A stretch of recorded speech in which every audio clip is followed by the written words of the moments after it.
ओम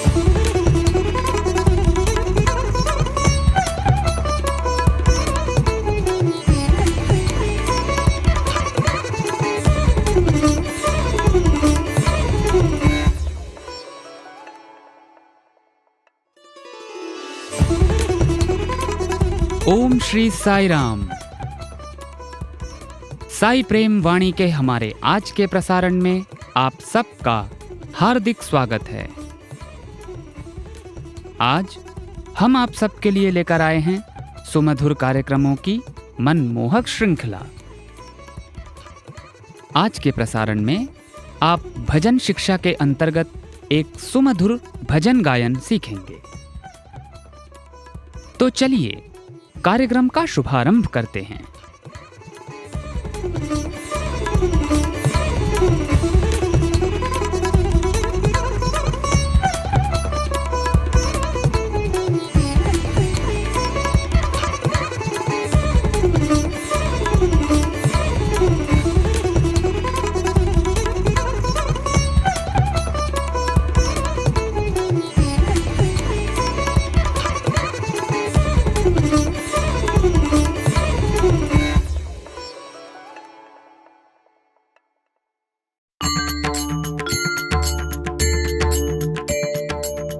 अब प्रस्तुत है हमारा कार्यक्रम भजन शिक्षा।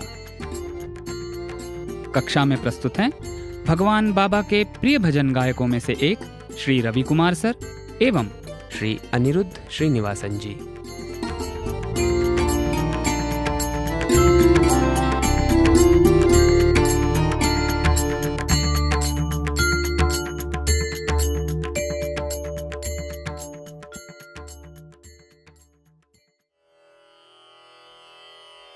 अखंड ज्योति जलाओ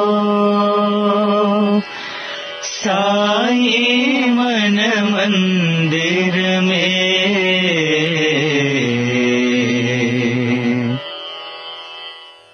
ओम श्री साई राम। श्री सत्य साई भजन शिक्षा कार्यक्रम में आप सभी का स्वागत है। आज की कक्षा के लिए हमने स्वामी की वंदना करता हुआ ये भजन चुना है। चलिए अब इस भजन के बोल जान लेते हैं। अखंड ज्योति जलाओ साई मन मंदिर में। अखंड ज्योति जलाओ कोटि सूर्य सम तेज स्वरूपा। साई तुम हो दिव्य स्वरूपा। अखंड ज्योति जलाओ दिव्य ज्योति ज्ञान ज्योति प्रेम ज्योति जलाओ। अखंड ज्योति जलाओ।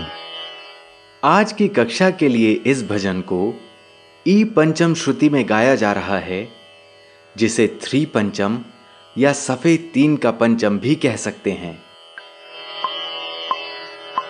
अखंड ज्योति जलाओ साई मन मंदिर में। अखंड ज्योति जलाओ साई मन मंदिर में। अखंड ज्योति जलाओ साई मन मंदिर में। अखंड ज्योति जलाओ साई मन मंदिर में। अखंड ज्योति जलाओ।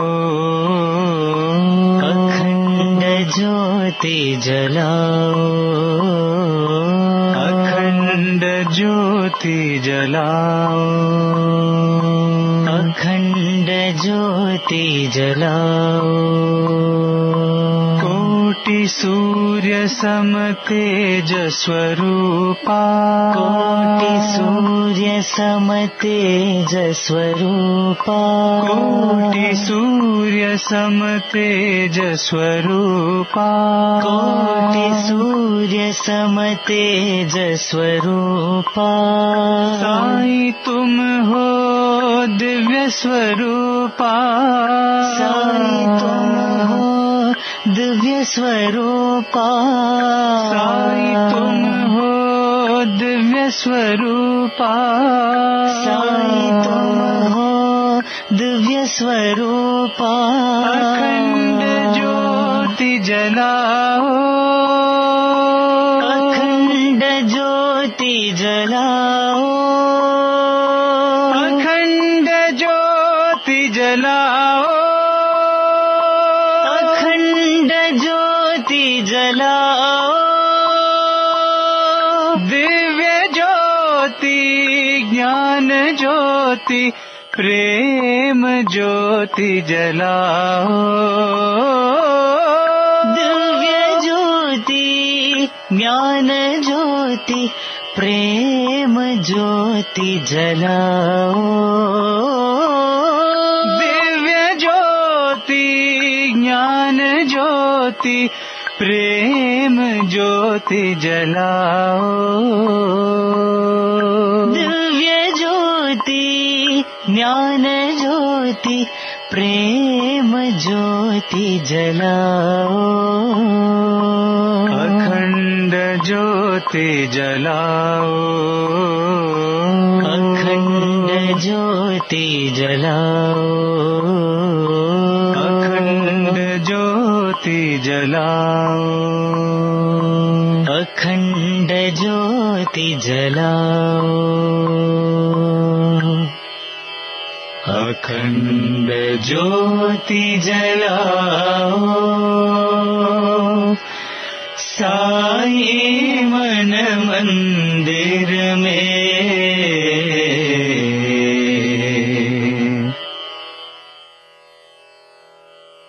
कहरवा ताल और अधिकांशतः राग भूपाली पर आधारित इस भजन की धुन जान लेने के बाद चलिए अब रुख करते हैं साई भजनों की आत्मा कहे जाने वाले भाव पक्ष का। अखंड ज्योति जलाओ साई मन मंदिर में अखंड ज्योति जलाओ साई मन मंदिर में। हमने कई बार प्रशांति निलयम में वैश्विक अखंड भजन की शुरुआत से ठीक पहले भगवान को अपने हाथों से अखंड ज्योति को प्रज्वलित करते हुए देखा है। इस अखंड ज्योति का आंतरिक महत्व क्या है? इससे हम क्या सबक सीख सकते हैं? 1991 के समर कोर्स के दौरान भगवान ने अपने एक प्रवचन में कहा, वेदों ने घोषणा की है कि एक उज्जवल और सुनहरे रंग का दिव्य पदार्थ है जो सभी के हृदय में चमक रहा है। उन्होंने आगे कहा, इस दिव्य तेज के कारण ही आंखें देख पाती हैं, कान सुन पाते हैं और मुख से बोल पाना संभव है। यदि वो तेज ना हो तो आंखों का दर्शन, कानों का श्रवण और मुख से भाषण अकल्पनीय है। सूत्र वाहिनी में भगवान ज्योति शब्द के अर्थ के बारे में विस्तार से बताते हैं। वे कहते हैं, उपनिषदों में ज्योति शब्द वस्तुगत संसार के भौतिक प्रकाश को नहीं दर्शाता है, अपितु ये दिव्य प्रकाश स्वर्ग और उससे परे स्थित जगह को प्रकाशित करता है और ईश्वर या सार्वभौमिक परम तत्व को प्रकट करता है। सर्वत्र सर्वदा और सभी प्राणियों में चमकने वाला यह दिव्य प्रकाश एक ही है। इस ब्रह्मांड में देखी जा सकने वाली सभी चीजों का आधार अदृश्य ईश्वर है और वे सभी वस्तुएं जो चलायमान हैं, उनका आधार भी यही अचल ईश्वर है। ठीक वैसे ही प्रत्येक जीवित प्राणी और स्वयं ब्रह्मांड का आधार भी अदृश्य ईश्वर ही है। ये सर्वात्म ईश्वर ही है जो ब्रह्मांड के जगमगाने का कारण बनता है। इस प्रकार ज्योति शब्द ऐसे ही प्रकाश के लिए उपयुक्त है, ना कि सीमित और गौण भौतिक प्रकाश के लिए। दिव्य प्रकाश अनादि और अनंत है। ये परम ज्योति, अद्वैत ज्योति, शाश्वत व अखंड ज्योति है। दूसरे शब्दों में ये स्वयं सर्वोच्च ईश्वर है। फिर भगवान आगे कहते हैं, जो प्रकाश व्यक्तिगत रूप से चमकता है उसे दीपक की लौ कहा जाता है, और वो प्रकाश जो सबको प्रकाशित और प्रकट करता है उसे दिव्य प्रकाश अथवा ज्योति कहा जाता है। दिव्य प्रकाश अपने सभी स्वरूपों में आभावान होने वाला दृश्य है। भगवान ने एक बार अपने दीर्घकालीन भक्त श्री राजा रेड्डी को एक अद्भुत अनुभव दिया। एक अवसर पर जब वे भगवान के साथ अकेले थे तो भगवान ने कहा, यदि आप विष्णु के भक्त हैं तो आप मेरे हृदय से परम ज्योति को प्रवाहित होते देखोगे। यदि आप शिव के भक्त हो तो आप इसे मेरे माथे से निकलते देखोगे, जहां तीसरी आंख या ज्ञान नेत्र स्थित है। श्री रेड्डी कहते हैं कि क्योंकि वे शुरू से ही भगवान कृष्ण के भक्त थे, उन्होंने भगवान के हृदय क्षेत्र में एक ज्योति या दिव्य प्रकाश देखा। 20 अक्टूबर 1990 को भगवान के अवतार घोषणा की स्वर्ण जयंती की बेला में एक ऐतिहासिक प्रवचन के दौरान बाबा ने कहा, ज्योति से बड़ा और भव्य और कुछ भी नहीं है। किसी अन्य वस्तु में प्रकाश जैसी शक्ति नहीं है। प्रकाश में ही अंधकार को दूर करने की क्षमता है। इसकी एक और शक्ति है कि यह सदैव ऊपर की ओर जाती है। यदि आप एक दिए को गड्ढे में भी रख दो तब भी इसकी रोशनी ऊपर की ओर ही फैलेगी। इस प्रकार प्रकाश की दो महत्वपूर्ण विशेषताएं हैं, अंधकार को दूर करना और ऊपर की ओर जाना। हालांकि यदि प्रकाश को अखंड ज्योति के रूप में अविरल चमकते रहना है तो उसे एक उचित आधार की आवश्यकता है। सबसे पहले प्रकाश को एक पात्र या दीप की आवश्यकता होती है। लौ जलाने के लिए एक बाती भी होनी चाहिए। दीप में तेल होना चाहिए, किंतु केवल ये तीनों दीप प्रज्वलित करने के लिए पर्याप्त नहीं हैं। दिया जलाने के लिए माचिस की तीली की जरूरत होती है। पर क्या तुम एक दिए, एक बाती और तेल से उजाला कर सकते हो? भले ही तुम्हारे पास अन्य 4 सामग्रियां उपलब्ध क्यों ना हो, दिया जलाने के लिए एक व्यक्ति की भी जरूरत होती है। भगवान ही वो व्यक्ति हैं। जब तुम ईश्वर प्राप्ति का प्रयास करते हो तब मानव स्वभाव देवत्व में परिवर्तित हो जाता है। अपने हृदय को एक दीपक के रूप में देखो। तुम्हारा मन बाती है, भक्ति तेल है और वैराग्य माचिस की तीली है, और प्रेम वो लौ है जो दीपक जलाने पर चमकती है। प्रेम के इस प्रकाश के बिना मनुष्य अज्ञान के अंधकार में डूबा रहता है, और इसीलिए प्रेम प्रत्येक प्राणी के लिए मौलिक है। तभी तो दिव्य गोपियों ने कृष्ण से अपनी दिव्य बांसुरी बजाकर उनके हृदय में प्रेम का दीपक जलाने की अपील की। भगवान अक्सर सलाह देते थे कि यदि लोग ध्यान का अभ्यास करना चाहते हैं तो ज्योति ध्यान सबसे आदर्श है, ना कि भगवान के किसी विशिष्ट रूप का ध्यान। उन्होंने इसका उचित कारण भी बताया। 1972 के समर कोर्स में अपने एक प्रवचन के दौरान भगवान ने ध्यान विषय पर बात की। उन्होंने ज्योति ध्यान की प्रक्रिया को चरणबद्ध तरीके से समझाया और फिर इस विशेष प्रकार के ध्यान पर जोर देने का कारण भी बताया। उन्होंने कहा, आप में से कुछ लोग संदेह कर सकते हैं और अपने आप से कह सकते हैं कि हम राम को पसंद करते हैं, वे हमारे भगवान हैं। हमें कृष्ण पसंद हैं, वे हमारे इष्ट देव हैं।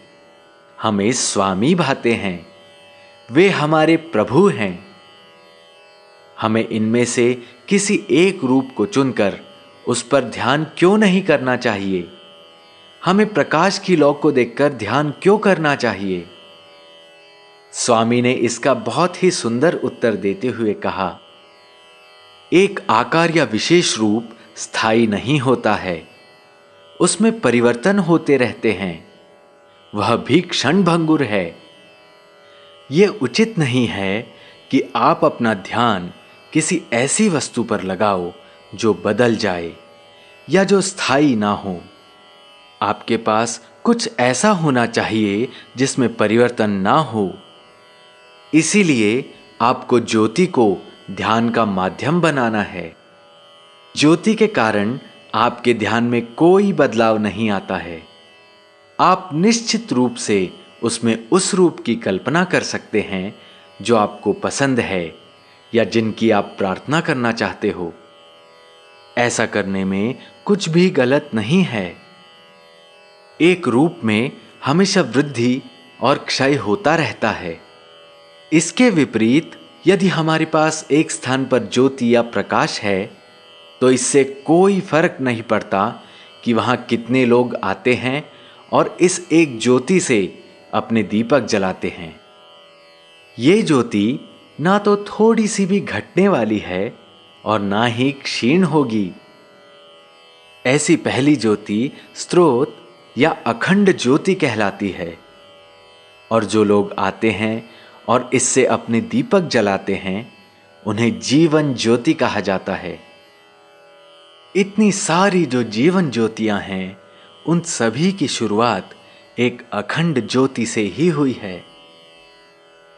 इस ज्योति को हमारे अपने हृदय में और प्रत्येक जीव के हृदय में रखकर ध्यान करने का परिणाम ये होगा कि ये एकल जीवन ज्योति अखंड ज्योति में विलीन हो जाएगी और आपको अद्वैत की प्रकृति या इस संसार और सारी सृष्टि की एकता का बोध कराएगी। तो यह है अखंड ज्योति का अत्यंत गूढ़ आंतरिक अर्थ। यह हमें सिखाता है कि ईश्वर ही एकमात्र स्रोत है और हम सभी उसके अंश हैं। ये वही देवत्व है जो हम सभी में विद्यमान है और एक दिन हम सभी को इस स्रोत के साथ एक हो जाना है। इसीलिए इस पंक्ति अखंड ज्योति जलाओ साई मन मंदिर में आइए हम प्रिय भगवान से प्रार्थना करें कि वह हमारे हृदयों को दिव्य प्रकाश से प्रकाशित करें। कोटि सूर्य सम तेज स्वरूपा, कोटि सूर्य सम तेज स्वरूपा। 19 नवंबर 2000 को अपने प्रवचन में भगवान ने कहा, मेरे आसपास हमेशा तेजस होता है। एक व्यक्ति जितना अधिक त्याग करेगा उसका तेज उतना ही अधिक होगा। हालांकि मैं बहुत कम खाता हूं लेकिन मेरा तेज लगातार बढ़ रहा है। ऐसा तेज खान पान से नहीं बल्कि त्याग की भावना से आता है। यह वास्तव में एक बहुत ही सारगर्भित घोषणा थी, है ना? यदि हम भगवान के जीवन से ये शिक्षा ले सकें और उनके जैसे निस्वार्थ बलिदान का थोड़ा भी अभ्यास कर सकें तो जो प्रकाश सदा उनके जीवन का आधार रहा है तो हमारे अंदर भी किंचित ही सही किंतु वो दिव्य तेज जरूर चमकेगा। इसीलिए इस पंक्ति कोटि सूर्य सम तेज स्वरूपा में हम 1 करोड़ सूर्यों के तेज से चमकने वाले भगवान की आराधना करते हैं। साईं तुम हो दिव्य स्वरूपा, दिव्य ज्योति ज्ञान ज्योति प्रेम ज्योति जलाओ। दिव्य ज्योति ज्ञान ज्योति प्रेम ज्योति जलाओ। 20 अक्टूबर 1990 के उसी ऐतिहासिक प्रवचन में भगवान ने कुछ उदाहरण दिए कि कैसे दुनिया के विभिन्न हिस्सों में साईं भक्त दूसरों में अद्भुत परिवर्तन और रूपांतरण ला रहे थे और अपने हृदयों में निहित प्रेम के माध्यम से समाज पर एक बड़ा प्रभाव डाल रहे थे। फिर उन्होंने कहा, यदि आप इन दियों को घर घर ले जाने में सक्षम रहे हो तो ये किसी बाहरी चीज का परिणाम नहीं है, तुम्हारे दिलों से ही ये रोशनी आई है। इसीलिए बाहर दिए जलाने से ज्यादा अपने भीतर ज्योति का प्रकाश फैलाओ और अपने अंतर मन को शुद्ध करो।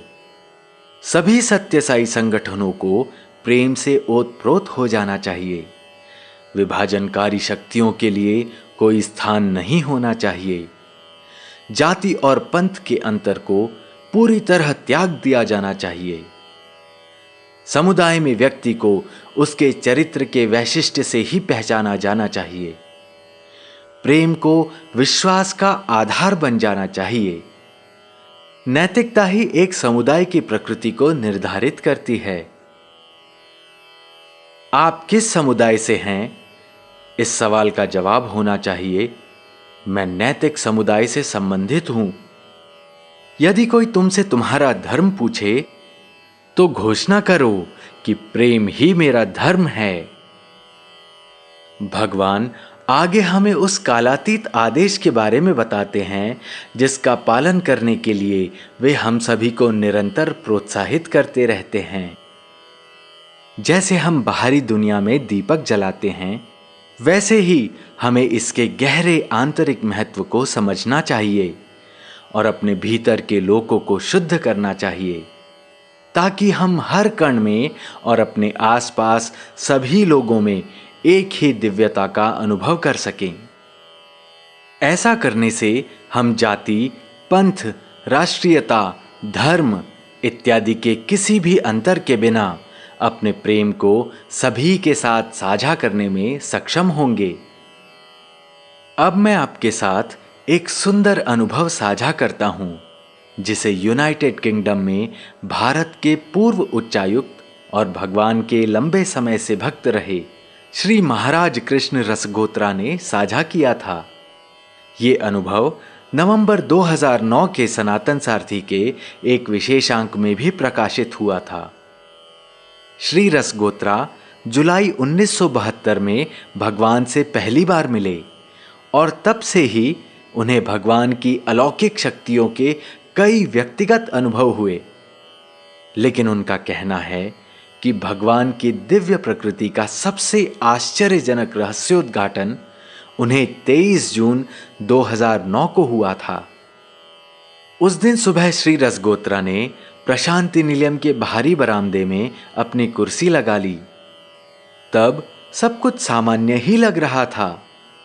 हमेशा की तरह उनकी नजर यजुर मंदिर के द्वार के पास उस स्थान पर टिकी हुई थी जहां से भगवान दिखाई देते थे। जैसे ही भगवान अपने निवास से बाहर आए, श्री रसगोत्रा ने उन्हें देखा और फिर ऐसी चीजें होने लगी जो उन्होंने पहले कभी अनुभव नहीं की थी। अचानक उन्हें अपने शरीर में हल्की गर्माहट का एहसास हुआ और उनकी दृष्टि में परिवर्तन आने लगा। एक क्षण पहले ही जो सब कुछ सामान्य और स्थिर था, यानी 4 दीवारी, द्वार, भवन, बहुरंगी साड़ियां पहने महिला भक्तों की कतारें और विशाल साई कुलवंत हॉल, अब बहुरंगी प्रकाश की तरंगे लिए समुद्र सा प्रतीत हो रहा था। तब श्री रसगोत्रा ने दाहिने हाथ से अपनी बाई कलाई की नाड़ी को टटोला, लेकिन नाड़ी की धड़कन तो सामान्य थी। फिर वे 1 या 2 क्षण के लिए व्हीलचेयर में भगवान को और उनके साथ पीछे चल रहे लोगों को अब स्पष्ट रूप से देख पा रहे थे। पर पल भर बाद ही दृश्य फिर से बदल गया और हर जगह शुद्धतम श्वेत प्रकाश फैल गया जिसने सब कुछ ढक लिया था। ऐसा लग रहा था जैसे वहां कभी कुछ मौजूद ही ना हो। श्री रसगोत्रा उस स्वर्गीय प्रकाश के अलावा कुछ और नहीं देख पा रहे थे। उनकी नजर जिस ओर भी मुड़ी, हर तरफ केवल एक सर्वव्यापी प्रकाश ही दिखा। चाहे फिर चार दीवारी के ऊपर लगी लोहे की जाली हो या द्वार के बाहर की ठोस इमारतें, जहां उन्हें भगवान और उनके साथियों के स्पष्ट दर्शन हो रहे थे, या बाबा के पथ के दोनों किनारे बैठे हजारों भक्त, सभी चमत्कारिक रूप से दिव्य तेज के वैभव और कांति में घुल गए थे। उस चमत्कार को देखते हुए श्री रसगोत्रा ने अपने आप से कहा, मैं तो पूरी तरह से सचेत हूं। यह सब वास्तव में घटित तो हो रहा है, लेकिन बहुत अजीब भी है। प्रकाश इतना तेज है, लेकिन मेरी आंखों में चुभ नहीं रहा है और ना ही इससे कोई गर्मी उत्सर्जित हो रही है। उन्हें यह भी आश्चर्य हुआ कि वे पूर्ण रूप से शांत थे, क्योंकि उनकी आंखों ने उस शांत उज्जवल प्रकाश के दर्शन किए जिसने सब कुछ प्रकाशमय कर दिया था। इस अलौकिक दृश्य ने उन्हें बिल्कुल भी विचलित नहीं किया। फिर अचानक उनके मन में यह विचार आया, मेरे दिव्य गुरु मुझे अपनी वास्तविकता का दर्शन दे रहे हैं। मैं धन्य हूं। पल भर बाद ही दृश्य बदलना शुरू हो गया। चहुं ओर से प्रकाश तेजी से साई कुलवंत हॉल के गेट से लगभग 2 से 3 मीटर की दूरी पर एक बिंदु पर जाकर ओझल हो गया, जहां तब भगवान और उनके साथी पहुंच गए थे। श्री रसगोत्रा अब एक तेजी से सिकुड़ती चमक के केंद्र में भगवान को रोज की तरह ही वहां इकट्ठे हुए भक्तों को आशीर्वाद देते हुए दिख रहे थे। श्री रसगोत्रा की आंखों से प्रेम, आनंद और कृतज्ञता के अश्रु झरने लगे। इस पूरे अनुभव की अवधि लगभग 4 से 5 मिनट की थी। उस प्रकाश की चकाचौंध में जिसने भगवान और पूरे कुलवंत हॉल को अपनी चादर से ढक लिया था, श्री रसगोत्रा अपने आसपास के परिवेश से अनजान बरामदे में अपनी कुर्सी पर बैठे हुए थे। कुछ मिनट बाद किसी ने उन्हें धक्का दिया और फिर उन्होंने देखा कि भगवान की व्हीलचेयर उनकी ओर बढ़ रही है। वे जल्दी से उठे और भगवान के चरणों में अपना शीश झुका दिया। जैसे ही श्री रसगोत्रा उठे तो उन्होंने भगवान के मुखारविंद पर एक सुंदर मुस्कान और आशीर्वाद देते दाहिने हाथ को देखा। उन दोनों के बीच का यह वार्तालाप निशब्द था। श्री रसगोत्रा कहते हैं कि किसी शब्द की आवश्यकता ही नहीं थी, क्योंकि अवतार ने उन्हें अपनी वास्तविकता दिखाकर आशीर्वाद दिया था।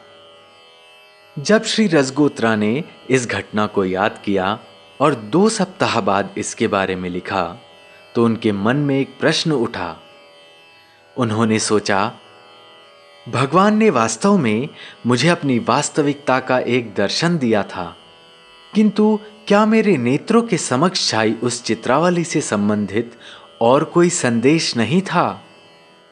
भगवान निस्संदेह ही वो दिव्य प्रकाश हैं, लेकिन वहां बैठे हजारों सामान्य पुरुष और महिलाएं, चारों ओर स्थित बिल्डिंग और अन्य अचेतन पदार्थों का क्या, जो उस प्रकाश में घुल गए थे? क्या वे सब भी उस प्रकाश रूपी अभिन्न सत्ता के अंग हैं? क्या बाबा ने मुझे उस परम सत्य के दर्शन नहीं दिए जो अस्तित्व में आने वाली हर वस्तु के एकत्व को सिद्ध करता है? इस प्रकार भगवान श्री सत्य साई बाबा ने स्वयं को सर्वोच्च प्रकाश के रूप में मेरे सामने प्रकट किया।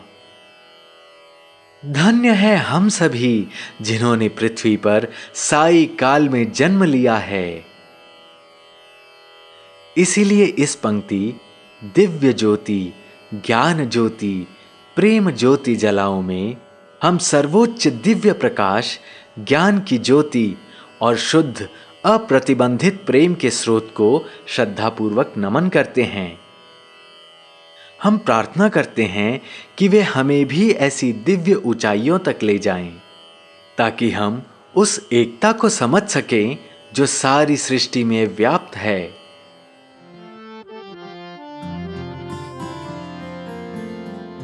अखंड ज्योति जलाओ साई मन मंदिर में, अखंड ज्योति जलाओ साई मन मंदिर में, अखंड ज्योति जलाओ साई मन मंदिर में, अखंड ज्योति जलाओ साई मन मंदिर में, अखंड ज्योति जलाओ, अखंड ज्योति जलाओ, अखंड ज्योति जलाओ, अखंड ज्योति जलाओ, कोटि सूर्य सम तेज स्वरूपा, कोटि सूर्य सम तेज स्वरूपा, कोटि सूर्य सम तेज स्वरूपा, कोटि सूर्य सम तेज स्वरूपा, साई तुम हो दिव्य स्वरूपा, साई तुम हो दिव्य स्वरूपा, साई तुम हो दिव्य स्वरूपा, साई तुम हो दिव्य स्वरूपा, अखंड ज्योति जलाओ, अखंड ज्योति जलाओ, अखंड ज्योति जलाओ, अखंड ज्योति जलाओ, अखंड ज्योति जलाओ, अखंड ज्योति जलाओ, दिव्य ज्योति ज्ञान ज्योति प्रेम ज्योति जलाओ, दिव्य ज्योति ज्ञान ज्योति प्रेम ज्योति जलाओ, दिव्य ज्योति ज्ञान ज्योति प्रेम ज्योति जलाओ, दिव्य ज्योति ज्ञान ज्योति प्रेम ज्योति जलाओ, अखंड ज्योति जलाओ, अखंड ज्योति जलाओ,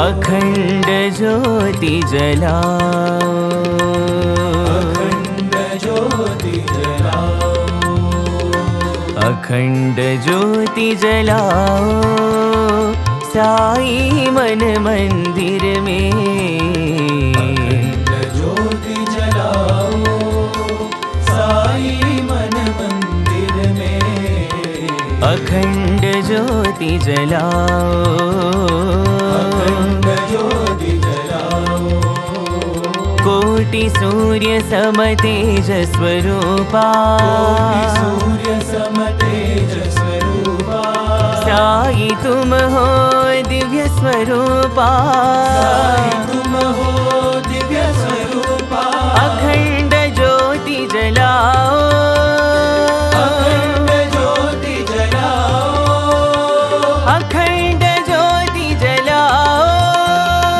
अखंड ज्योति जलाओ, दिव्य ज्योति ज्ञान ज्योति प्रेम ज्योति जलाओ, दिव्य ज्योति ज्ञान ज्योति प्रेम ज्योति जलाओ, अखंड ज्योति जलाओ, अखंड ज्योति जलाओ, अखंड ज्योति जलाओ, अखंड ज्योति जलाओ, अखंड ज्योति जलाओ।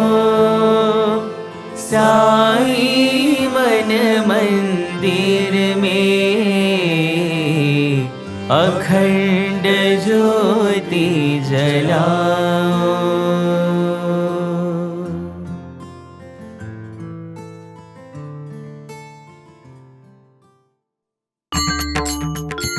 इसी के साथ हमारे आज के भजन प्रशिक्षण के कार्यक्रम का अब समापन होता है। हमें आशा है कि आपको आज की कक्षा पसंद आई होगी। हम शीघ्र ही एक और भजन लेकर आपके समक्ष उपस्थित होंगे। तब तक के लिए हमें आज्ञा दीजिए। धन्यवाद। जय साईं राम।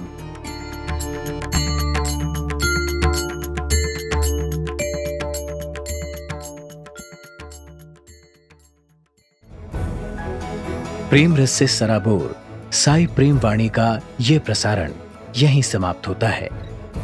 उम्मीद है हमारा आज का कार्यक्रम आपको पसंद आया होगा। अपने सुझावों को हम तक जरूर भेजें। हमारा व्हाट्सएप नंबर है 9393258258 9393 258 258। हिंदी भाषा में हमारी ये सभी प्रस्तुतियां YouTube पर भी उपलब्ध हैं।